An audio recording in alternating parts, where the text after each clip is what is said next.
एक सच्ची घटना मैं आपको सुना रहा हूं।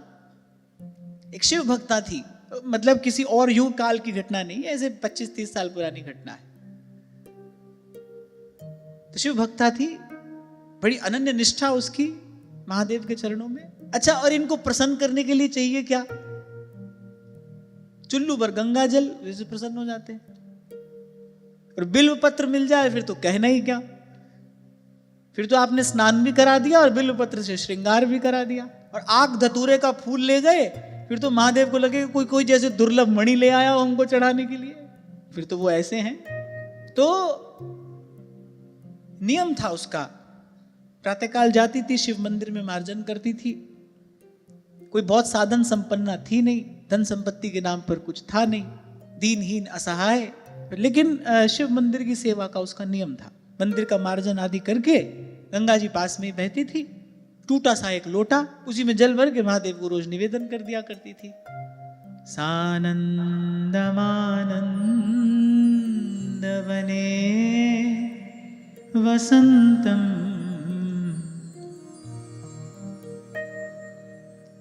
आनंद कंदम हत पाप वृंदम।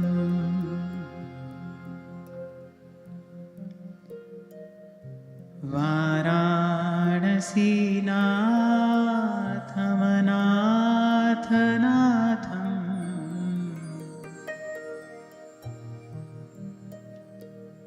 श्रीविश्वनाथं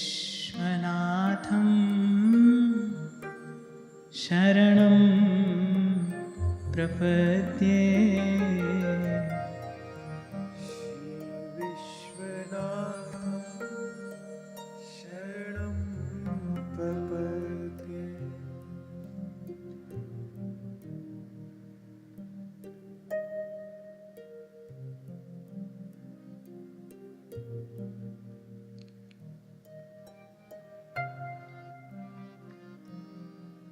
तो और कोई था नहीं उसका, मन की जो भी बात कहनी होती थी उन्हीं से कहती थी। जिस दिन महादेव सुन लेते थे उस दिन तो आग धतूरे का फूल कहीं से ले जाकर चढ़ा देती थी, और जिस दिन नहीं सुनते थे पहले लोटा जल चढ़ाती थी, फिर वही एक लोटा देकर मारती थी शिवलिंग में। तो वो तो ऐसे हैं। इसीलिए मैं कहता हूं भाई, उनके जैसा ना कोई भक्त है, उनके जैसा ना कोई संत है, उनके जैसा ना कोई अनुरागी है, उनके जैसा ना कोई बैरागी है।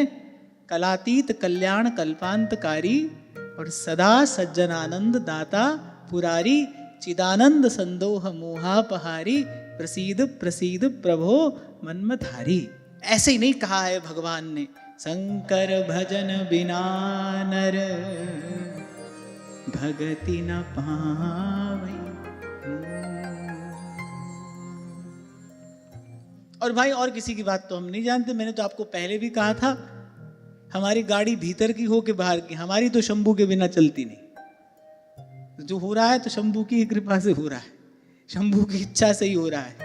मैं आज आते हुए बच्चों से कुछ बात कर रहा था, कहते कि मान लो कभी ऐसे, तो ऐसा कभी होता नहीं, मान लो कभी कोई ऐसी स्थिति आ जाए, मेरी इच्छा हो कि कार्य होना चाहिए, इनकी इच्छा ना हो, तो अब सीधे सीधे ये ना तो मुझे कभी नहीं कहते। लेकिन ऐसा एक बार नहीं, अनेक बार मैंने देखा, अंत में विजय इन्हीं की होती है, ठाकुर जी पक्ष इन्हीं का ही लेते हैं। तो फिर आज मैंने सोचा ठाकुर जी की इच्छा में अपनी इच्छा भी मिला दो, इसलिए मैंने कहा जब वो इनको कहते हैं विजयी भव तो हम भी कह देते हैं विजयी भव। तो खैर मैं ये कह रहा था क्योंकि वह समत्व को उपलब्ध है, सर्वभूतादिवासम, उनके लिए कोई अपना पराया नहीं है, केवल भगवान अपने हैं। माता सती ने भी भगवान की परीक्षा ली, उसी क्षण मन से उनका त्याग कर दिया, फिर उनको स्वीकार नहीं किया। तुलसी बाबा कहते हैं बीते संवत सहस 87,000 वर्ष की समाधि के बाद महादेव जगे। माता सती व्याकुल थी, कब प्रभु से कुछ संभाषण करने का सौभाग्य पुण्य प्राप्त हो। अर्चना का थाल लेकर, क्योंकि वो तो पति भी है और परमेश्वर भी है, अर्चना का थाल लेकर जब पति परमेश्वर के सन्मुख उपस्थित हुई तो महादेव ने देवी कहकर सामने बैठाया, लेकिन अपने वामांग में नहीं बैठाया। उसी समय माता सती समझ गई कि अब प्रभु इस देह से मुझे स्वीकार नहीं करेंगे। उनका कोई अपना कोई पराया नहीं, केवल उनके प्रभु उनके अपने हैं बस। और उनका जो अपना है वो उनके प्रभु के नाते अपना है।